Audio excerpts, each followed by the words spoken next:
안녕하세요. 파이코인 뉴스입니다. 오늘은 파이코인과 선점의 관계에 대해 간단히 살펴보려 합니다. 이에 앞서 먼저 하나만 생각해 보겠습니다. 왜 어떤 코인은 살아남고 어떤 코인은 사라질까요? 어떤 코인은 기술력으로, 어떤 코인은 마케팅으로 버팁니다. 하지만 파이코인처럼 브랜드 자체로 자리 잡은 코인은 거의 없습니다. 그리고 이건 단순한 이미지가 아니라 실제 선점의 결과일지도 모릅니다.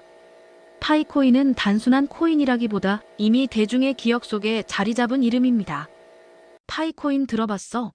라고 물었을 때 그게 정확히 어떤 기술인지, 무슨 프로젝트인진 몰라도 많은 사람들이 그 모바일로 채굴하던 거 하고 반응하죠.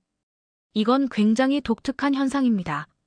가격으로 주목받지 않았고 기술적으로 압도적인 기능을 내세운 적도 없지만 전 세계 6천만 명 이상의 사용자가 직접 채굴 경험을 했고 매일 파이앱에 접속하며 생긴 반복성과 일관성이 인지도를 축적해왔습니다.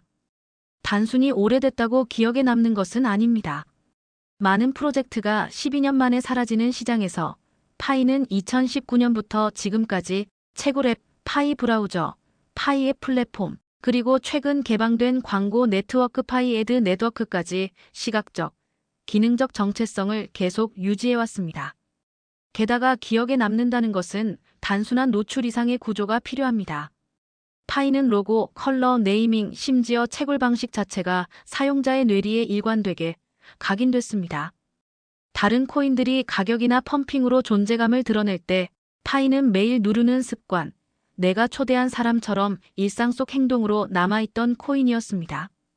게다가 파이는 SNS상에서도 자체 생태계를 만들었습니다.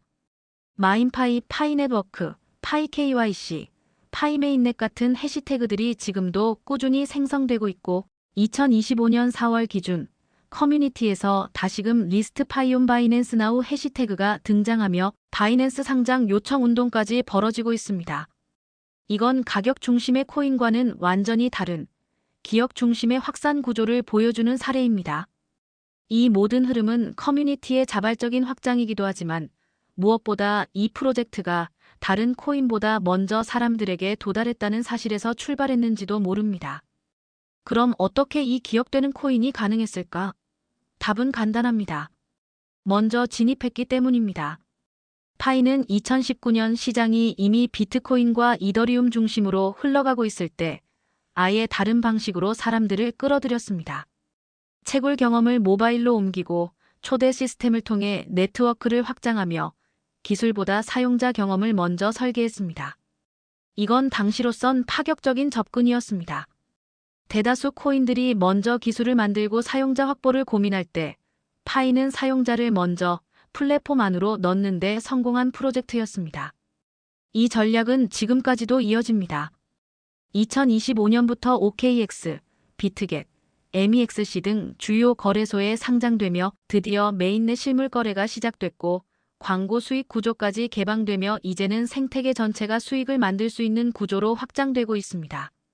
이러한 움직임은 단순한 운영이 아니라 시장 선점의 전형적인 방식과 흡사합니다. 먼저 사람을 모은다. 일단 써보게 한다. 구조를 덧붙인다. 기억에 남게 만든다. 이 흐름은 스마트폰의 안드로이드 전략, SNS의 틱톡 전략과도 비슷합니다. 가장 흥미로운 건 이 선점이 기술 없이 이루어졌다는 점입니다. 파이는 전통적인 의미의 혁신적 기술을 먼저 보여주지 않았습니다. 그럼에도 사용자 수는 압도적이었고 참여율은 높았고 신뢰 기반의 구조는 형성됐습니다. 그리고 그 구조는 지금 코인마켓캡 시가총액에 반영되기 시작했고 락업은 유지되지만 유통은 서서히 증가하고 있으며 거래소 보유량은 점점 누적되는 흐름을 보이고 있습니다. 즉 시장은 지금부터 파이코인의 선점 효과를 데이터로 보기 시작한 단계일지도 모릅니다.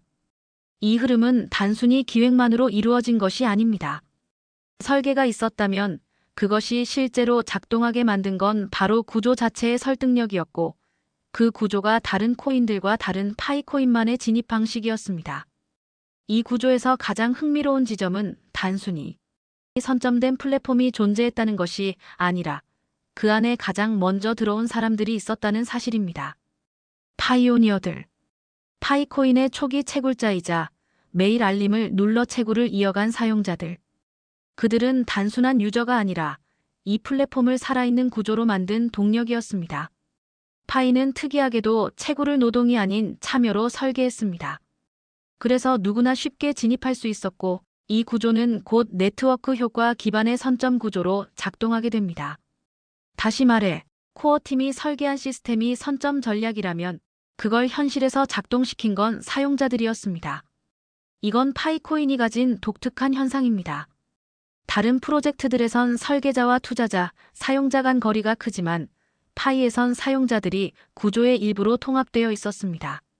매일 채굴 버튼을 누르며 네트워크를 유지하고 초대를 통해 사용자 기반을 확장시키고 본인 인증 KYC과 락업 설정 등을 통해 시스템에 기여한 사람들이죠. 이러한 사용자 기반 참여가 없었다면 지금의 파이는 브랜드도 시장도 기억도 만들 수 없었을 겁니다. 그리고 중요한 건 이 구조가 여전히 열려 있다는 점입니다.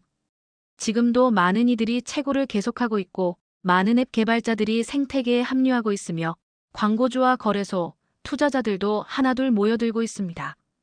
파이코인의 선점 구조는 단 한순간에 닫힌 것이 아니라 시간의 밀도와 참여의 깊이에 따라 중심과 가까운 자리를 형성해온 구조입니다. 초기 파이오니어들은 누구보다 먼저 그 구조 안에 진입해 아무것도 정해지지 않았던 시기에 리스크를 감수하고 시간을 들였던 사람들입니다. 그들은 단지 선점한 것이 아니라 이 생태계를 처음으로 움직인 사람들이죠. 그리고 지금도 그 구조는 완전히 닫히지 않았습니다. 이후에 들어온 파이오니어들 역시 시점은 달라도 지금 이 흐름 안에서 파이코인과 실제로 연결되어 있다면, 예를 들어 파이를 보유하고 있거나 생태계의 앱과 기능을 직접 경험해 본 적이 있다면 그 자체만으로도 이 구조의 선점 흐름 안에 어느 정도 가까워진 셈일 수 있다는 겁니다. 비트코인을 처음 채굴했던 사람들이 수년이 지난 뒤 상상도 못했던 자리에 도달했던 것처럼, 또 이더리움이 대플랫폼으로 기능하기 전부터 손에 쥐고 있던 이들이 가장 먼저 그 변화를 맞이했던 것처럼 파이코인 역시 지금 구조에 가까이 있는 사람들이 앞으로 어떤 자리에 서게 될지는 아무도 예측할 수 없습니다. 파이코인은 단지 기억에 남는 코인이 아니라 그 기억을 함께 만들어가는 사람들까지 구조 안에 품는 플랫폼입니다. 이 선점 구조는 아직 끝나지 않았습니다. 그리고 그 안에 있는지 없는지도 오직 사용자의 선택이겠죠. 오늘 내용이 도움되셨다면 좋아요와 구독 부탁드리겠습니다. 감사합니다. 파이코인 뉴스였습니다.